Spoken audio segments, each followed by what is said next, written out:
When? When? When? When? When? When is the madness going to stop? When?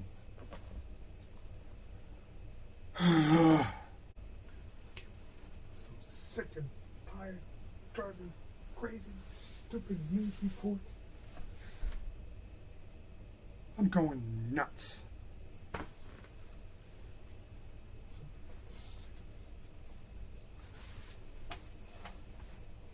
I can't take it anymore.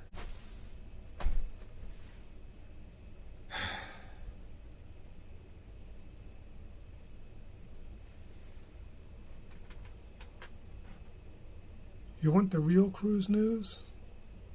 You're gonna get it. Buckle up, because this ain't gonna be pretty.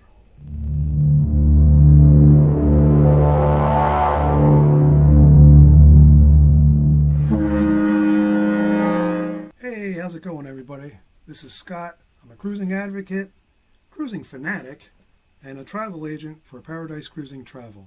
It's been a while since I've had a video out, and that reason is because it's taken me approximately a month to do all the research I needed to do in order to make sure that I understood exactly what this video was about. And basically this video was about misrepresentation. It's the misrepresentation of the cruise industry.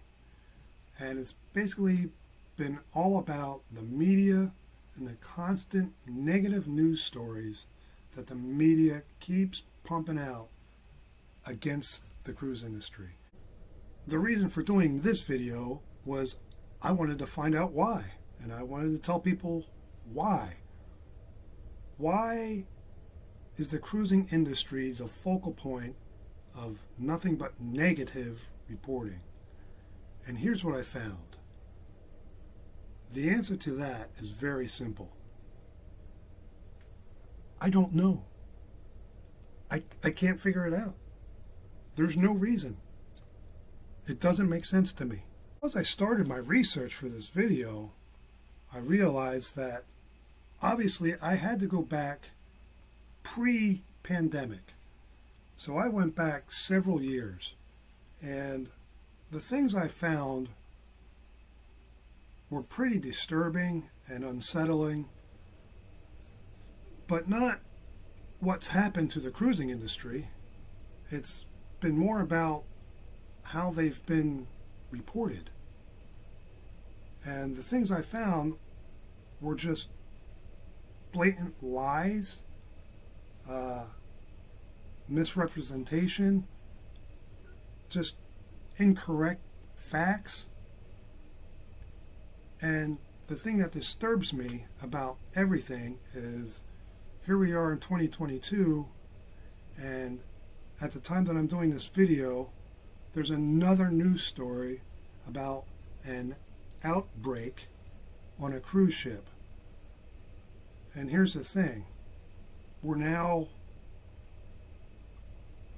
slightly over 2 years now of having COVID, and there's outbreaks everywhere. It's not gone away. It's still here. Yes, the death rate is going way down. The hospitalization is going way down. But the virus is still here. You're going to have outbreaks. You're going to have outbreaks on cruise ships. You're also going to have outbreaks in planes. You're also going to have outbreaks in the library, and your school, and your church, and your sporting arenas. Any place where people go, there's going to be an outbreak because it's a virus. They don't go away, they mutate, and then they come back. That's what happens. That's what's been happening with the flu for well over 100 years. It doesn't go away, it keeps coming back, and comes back, and comes back, and comes back. COVID is not going away. So I don't understand why the media has to constantly put the cruise industry as a focal point, as to outbreaks in the country. I don't understand it. So before people start choosing sides, this is not a video about being for or against masking or for and against the vaccine mandate in cruising. If you're here for that, I hate to tell you, not going to happen. And this is also not a video where I'm trying to put the cruising industry on a pedestal. Because yes, they've had some really bad things happen to them over the past few years. And some of those things, they were in fault. And I certainly am not saying one group is better than another group. I just have a difficult time trying to figure out where the hate is coming from. It seems like there's just an endless amount of media hate against the cruising industry. So I dove in and tried to find out why that is. And some of the things I'm going to share with you, some of you might know, some of you might not know. And there are things that the cruising industry could do that I think would make them a much better product for the general public.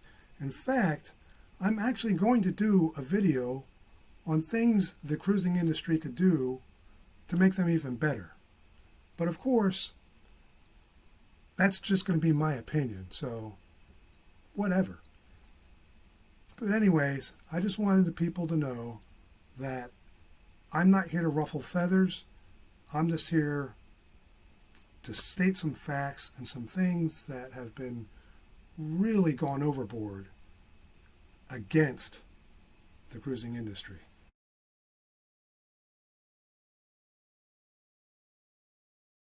So I had to dive deep into the numbers to find out what exactly is going on here. So I did just that. And it might surprise you what I'm going to tell you, but it's the honest to goodness truth.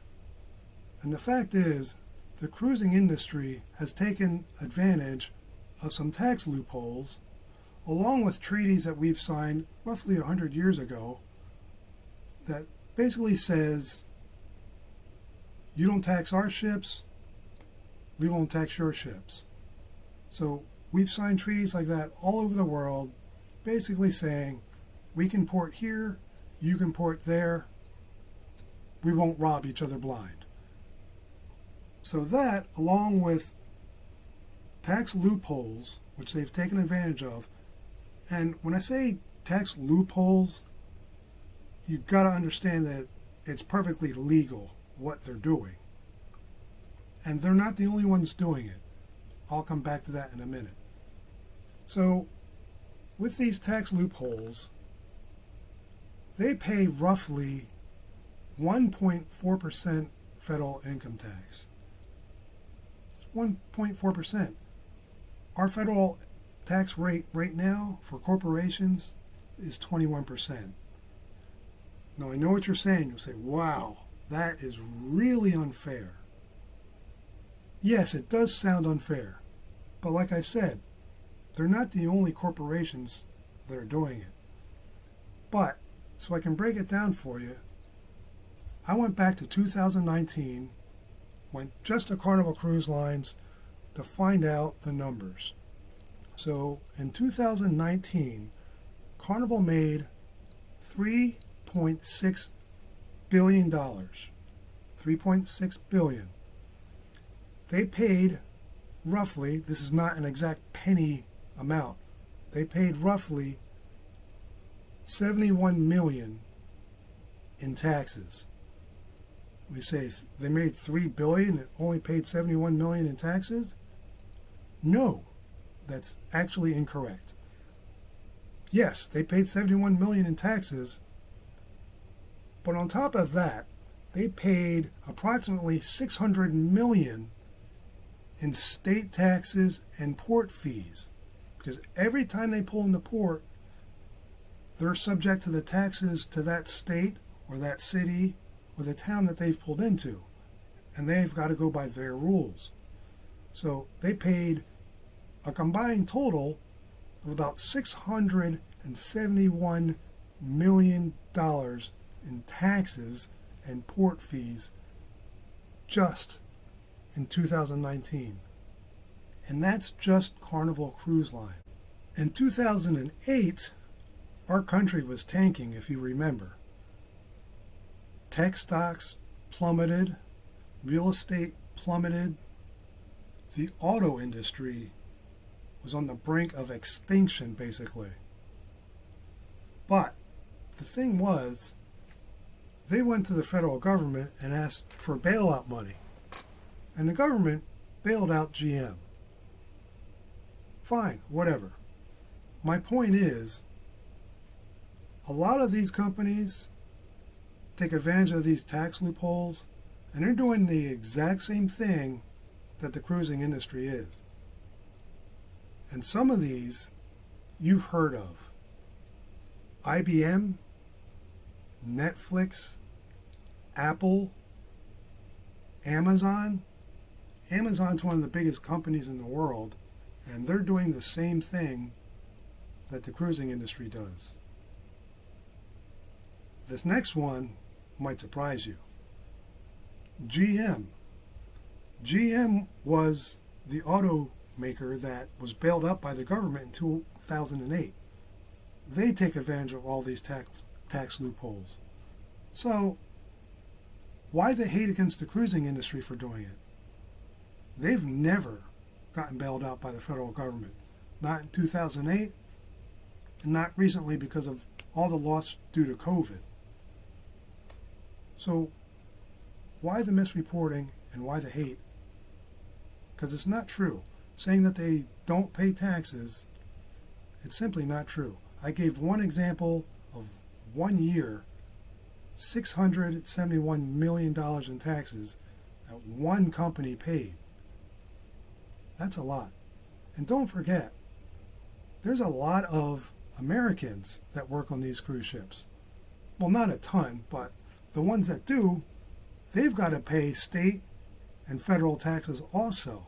So if you're an American and you work on a cruise ship, you're paying federal income tax. But if you listen to the media, over the past several years, they've basically reported that these cruise lines are just robbing our country. They're American companies that aren't paying their fair share. Well, that's simply not true. Now, before I go any further, I just wanted to say thank you for watching my video.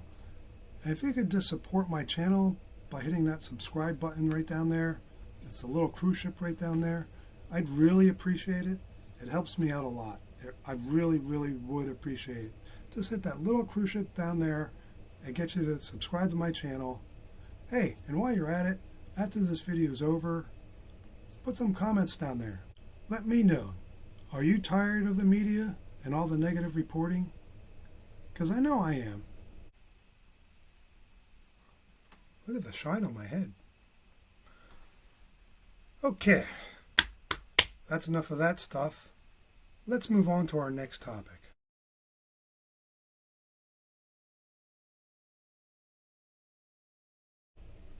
Instead of going back to where we started from, I'm going to go to more recent history of kind of where we are now. March 30th, 2022, the CDC came out with this. While cruising will always pose some risk of transmission of COVID, travelers will make their own risk assessment when choosing to travel on a cruise ship, much like they do in all other travel settings. Really? Thanks, CDC. Great job. Because the 2 years prior to that, apparently we weren't able to make that risk assessment ourselves. This is the stuff that really chaps my cheeks, because it's bad enough that the media comes out and looks for any type of dirt or any bad thing that ever happened on a cruise ship.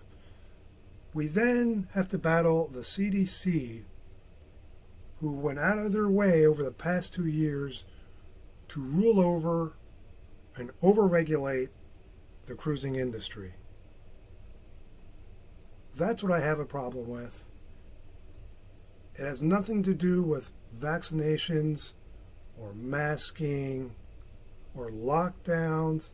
It's the constant overreach of authority that the CDC has over the cruising industry and not any other part of any other industries, which I think is completely and totally unfair. And what the cruising industry has had to go through over the past 2 years dealing with the CDC has been complete, total. It's okay. I'm good. But you know what I'm saying. It's been kind of ridiculous, and the CDC just really overreached their authority. And then they come out with that letter insulting people, telling them that it's their own risk assessment to make. Right. Well, it should have always been our own risk assessment to take. We should have always had that choice. I can understand early on people freaked out. Nobody knew what was going on. It was spreading rapidly through cruise ships. People died, but people were dying all over the world anyway. It had nothing to do with cruise ships. So the fact that somehow cruise ships are super spreaders is such an old, tired narrative that I'm so sick of hearing. And that's basically what the CDC was telling you. There's always a risk of transmission. Well, yeah, there is. There is always a risk of getting COVID on a cruise ship. There's always a risk of getting COVID the second you walk out your front door. Can you name any other industry that cleans 24 hours a day? Do you think the CDC and the people that run the CDC clean their houses 24 hours a day? Do they sanitize 24 hours a day? They do on cruise ships. So over the past 2 years, the cruising industry has been struggling to get back to where they were pre-pandemic. And there's approximately 1.1 million people employed worldwide in the cruising industry. Out of that 1.1 million, 421,000 of them are Americans. That meant for approximately a little over a year, 421,000 Americans were told they can't work. That's because the CDC told us that cruising was unsafe. You can go to football games, you can go to basketball games, you can go to hockey games, you can go to church, you can travel, you can fly, you can go overseas depending on where you're going, but you couldn't make the risk assessment to go on a cruise. Yeah. So what they're telling us is that prior to March 30th, 2022, we were incapable of making our own risk assessment for going on a cruise. Interesting. And I'm not trying to be divisive or controversial, but it doesn't matter what side you are on this. It's been very obvious that for quite a long time, COVID became less of a health and safety issue and much more of a political issue. And the CDC was completely wrapped up in that also. And if people haven't seen that, then I feel bad for you, because it's been happening for a while, and they've been kind of exposed over the past few months or so. I think people have really kind of had enough of the CDC telling us what is and isn't safe, especially when we're talking about the cruising industry. To me, what this really boils down to is there's a small percentage of people who either generally don't like cruising, never been on a cruise, or don't know anything about cruising. Therefore, it must be bad. Let me regulate. Let me help the public understand how bad the cruising industry is. Even if my information is incorrect or wrong, or I make up a story or two. That's where we've been for the past couple of years. And it's kind of sad, but that's where we've been. COVID has turned into a political issue. It's been very divisive. There are people on one side, there are people on the other side, but it's been very obvious that it's been much more of a political issue than a health and safety issue. That's enough of that. For 2 years we've been talking about COVID. Tired of it. Don't want to talk about it anymore. I do have good news. That is, Royal Caribbean, Carnival Cruise Lines, and Norwegian have all broken booking records. Cruising is back, baby. Let's go. Let's go. Come on. Let's go on a cruise. At the current time of doing this video, there is 334,321,197 people in America. Out of that number of people, roughly only about 25 million or so of them have gone on a cruise. That means there's roughly 309 million people who haven't gone on a cruise. So are you looking to go on a cruise, but you don't know which cruise line to go with? Then you should probably watch this video right here. Alright? Hey, thanks for watching. I appreciate it a lot. Bye-bye.